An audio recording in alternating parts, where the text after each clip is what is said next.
13h30 et c'est Crime Story. Les rendez-vous d'Alfred Hitchcock, racontés par Serge Sauvion. Aujourd'hui, celui qui hantait les esprits de James Smith.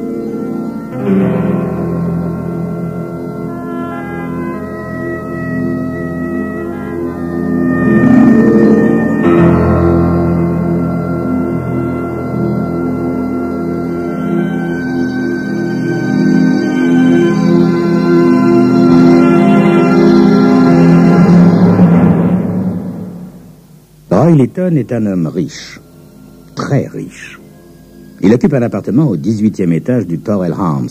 Vous savez, cette espèce de vaisseau spatial qui domine les quartiers chics au sud de la ville. Permettez-moi de vous demander qui vous a donné mon nom, mademoiselle, demande-t-il à la jeune femme qui se tient sur le pas de la porte. Celle-ci extrait une carte de son sac et la lui tend. Litton lit les mots griffonnés sur le Bristol et sourit. « Entrez, mademoiselle, cette recommandation est aussi satisfaisante que possible. » Edith Wizard entre dans un salon à rien plus grand qu'un terrain de football et s'installe dans le fauteuil que lui indique son hôte. « En quoi puis-je vous être utile, mademoiselle ?»« Monsieur Litton, je représente une organisation qui se charge de recherches, disons, discrètes. »« Une agence de détective, mademoiselle ?» Nous ne nous considérons pas comme tels, monsieur Litton, mais c'est assez voisin. Il nous a semblé que vos talents pourraient nous être précieux.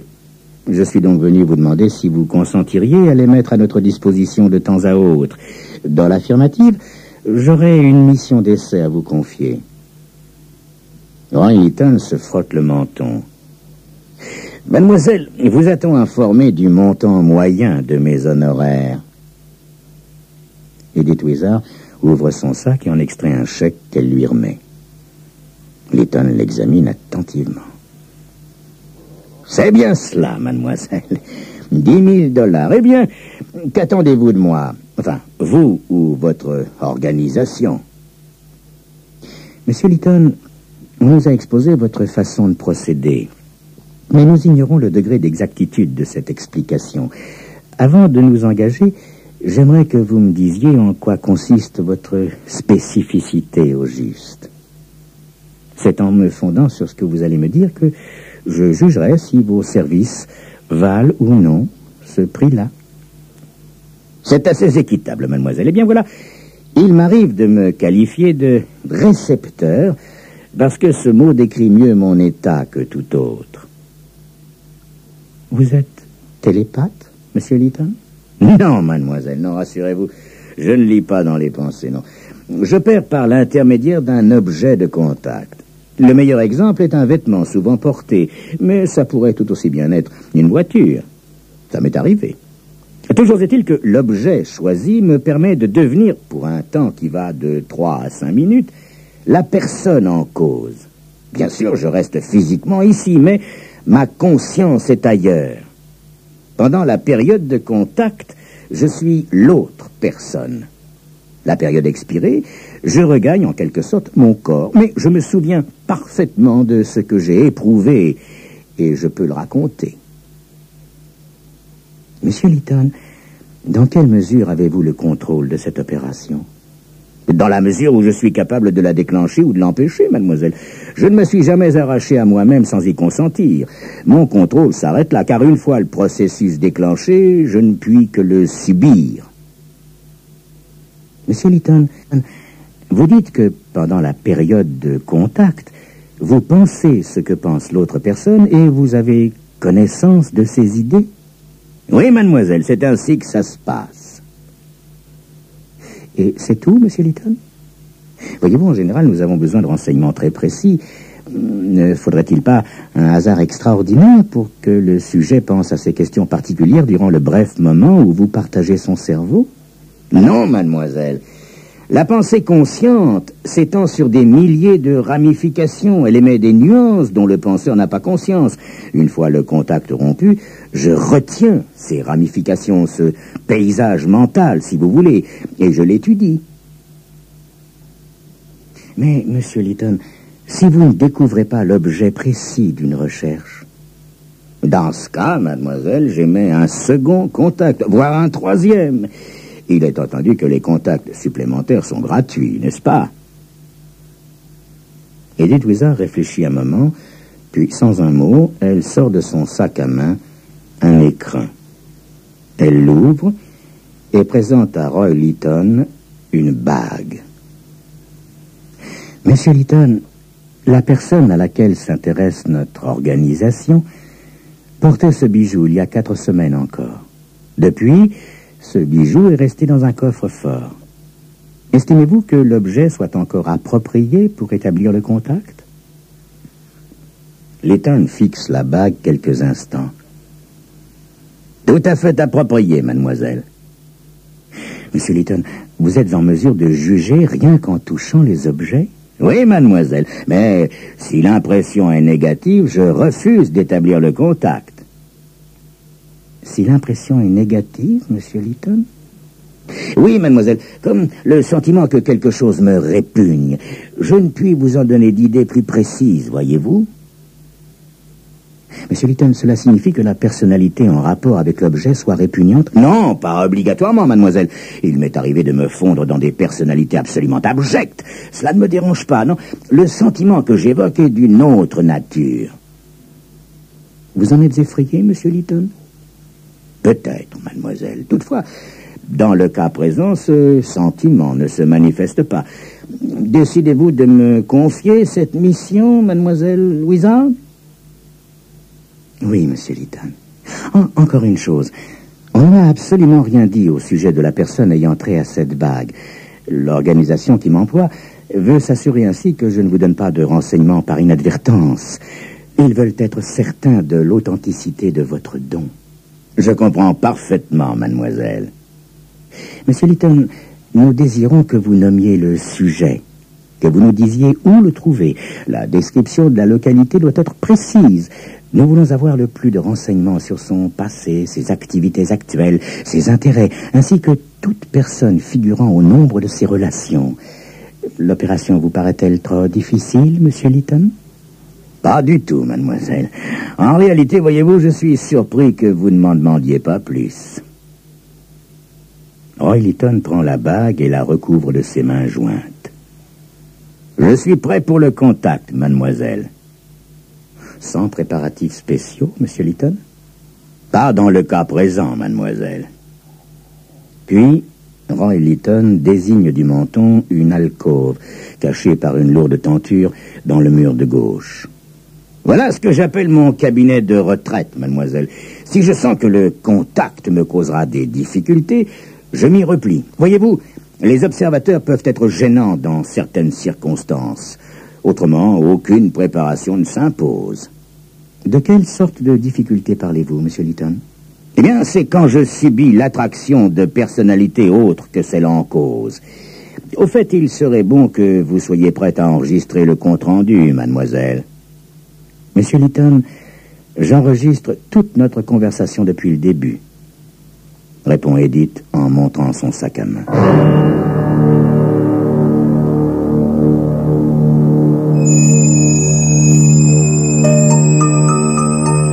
Que diable va maintenant enregistrer le magnétophone miniature qu'Edith Wizard a dans son sac? Eh bien, ça, c'est ce que vous saurez dans quelques instants.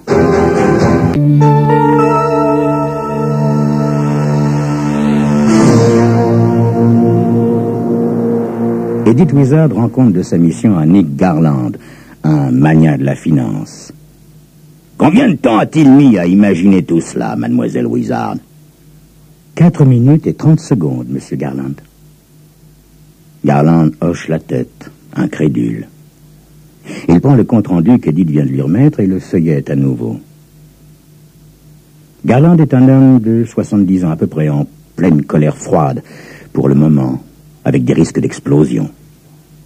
Je me refuse encore à y croire, mademoiselle. C'est pourtant ainsi que ça s'est passé, monsieur Garland. Enfin, quoi? Il se cramponne 5 minutes à l'anneau de Caril Chase et vous en raconte assez sur elle pour remplir 5 pages dactylographiées? Oui, monsieur Garland. Il n'arrêtait pas de débiter des détails sur cette femme, comme s'il avait vécu dans son intimité la moitié de sa vie durant. Il paraissait savoir. Garland grommelle à l'endroit d'un type à l'écart. « Qu'en penses-tu, Max ?» Sur tous les points que nous pouvons vérifier, il est d'une précision absolue, Nick. Tout concorde avec la réalité.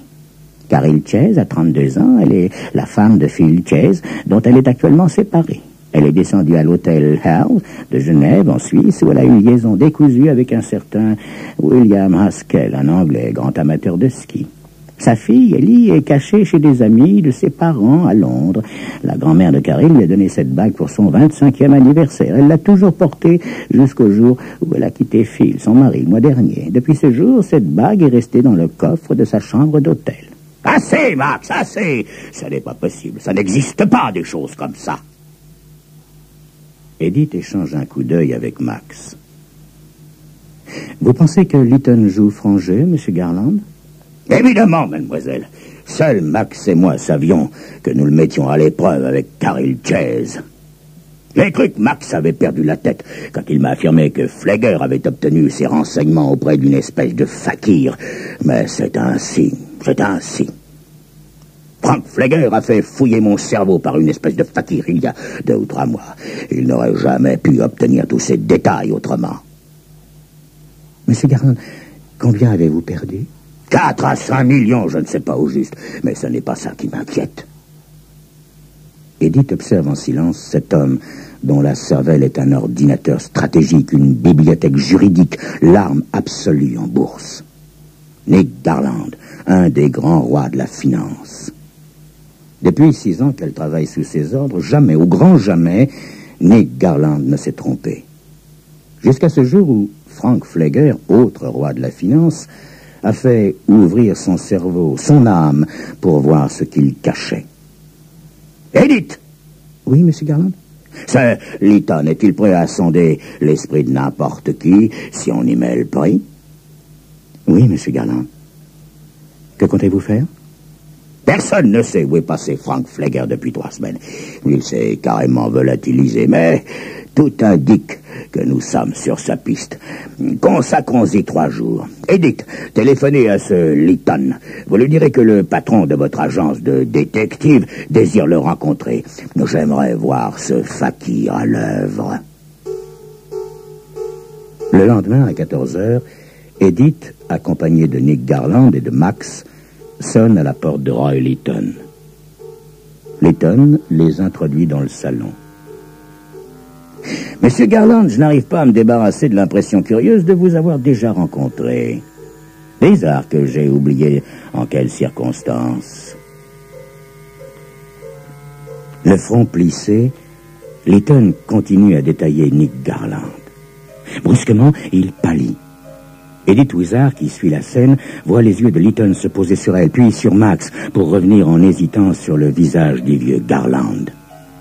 « Eh oui, monsieur Lytton, j'ai été ce que vous appelez un de vos sujets. Je ne saurais vous dire la date exacte, mais cela remonte à quelques mois. Vous vous en souvenez ?» « Oui, monsieur Garland. La date exacte, je ne pourrais pas vous la dire moi non plus, mais je me souviens vous avoir visité. Ainsi, ce que m'a dit mademoiselle Wizard est faux. Vous n'êtes bien entendu pas à la tête d'une agence d'investigation. » « Ça n'est pas si faux que cela, monsieur Lytton. Mademoiselle Wizard a été envoyée ici pour s'assurer de la véracité de votre don. Voyez-vous, monsieur Lytton, vous m'avez coûté beaucoup d'argent. Mais ce n'est pas cela qui m'inquiète, car avec votre aide, je le récupérerai. Mais je ferai encore beaucoup plus.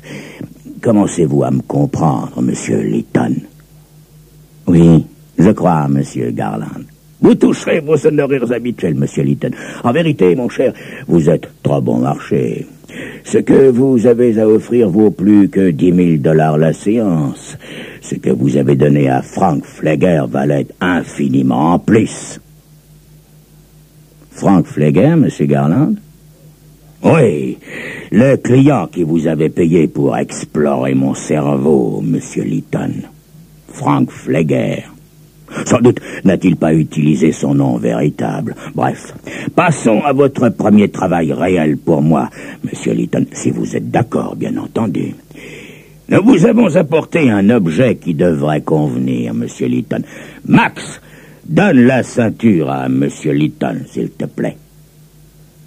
Tandis que Max sort une enveloppe de papier craft, Edith branche machinalement son magnétophone. « Dites-nous simplement ce que vous voyez, Monsieur Lytton.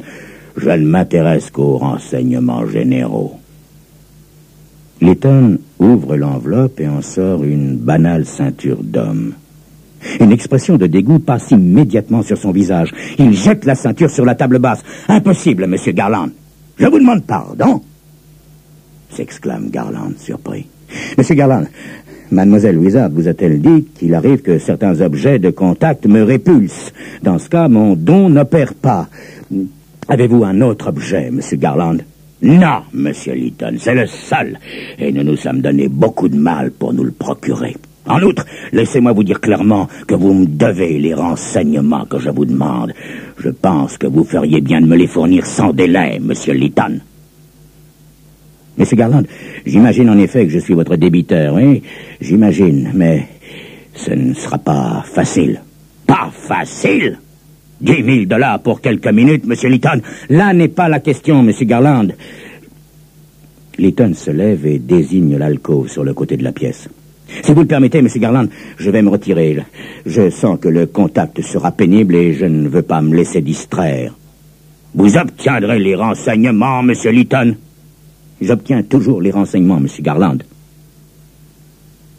Prenant la ceinture du bout des doigts, Lytton se retire dans l'alcôve. Une fois seul, Garland dit à Edith, « Chronométrez, Mademoiselle Wizard. » Le silence s'établit, tandis qu'une sensation lourde, malsaine, s'empare d'eux. 3 minutes, monsieur. Soudain, il y a un bruit dans l'alcôve, pas très fort, mais qui trouble le silence opaque. Un petit meuble a dû tomber. Edith se demande comment Lytton a pu bousculer un objet dans l'alcôve quand la tenture s'écarte. Lytton, méconnaissable, s'avance lentement dans la pièce. Sa bouche remue, ses lèvres se tordent dans des mots impossibles. Brusquement, il part en avant, courant presque, les épaules balançant de droite et de gauche, tant ses enjambées incertaines sont longues. Il court vers le balcon dominant le parc de 18 étages. Il court et heurte le garde-fou. Il perd l'équilibre et tombe dans le vide, sans un cri. La voiture s'éloigne du Torrell Arms dans le parc ensoleillé. Max est au volant, Edith et Garland sont à l'arrière. Vous auriez pu vous servir de lui, Monsieur Garland.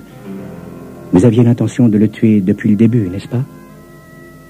J'aurais pu, en effet, Edith. De même que n'importe qui avec 10 000 $ de trop. Voyez-vous, Edith, je n'aime pas que l'on modifie les bonnes vieilles règles du jeu. Vous aviez prévu qu'il se suiciderait, Monsieur Garland?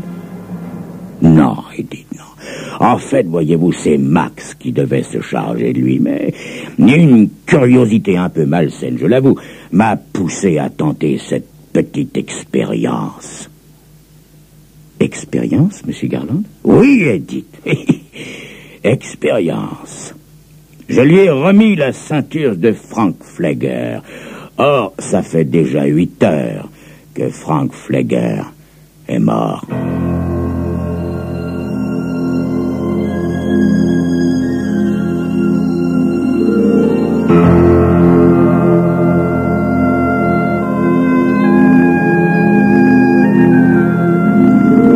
C'était Crime Story, les rendez-vous d'Alfred Hitchcock racontés par Serge Sauvion. Aujourd'hui, celui qui hantait les esprits de James Smith.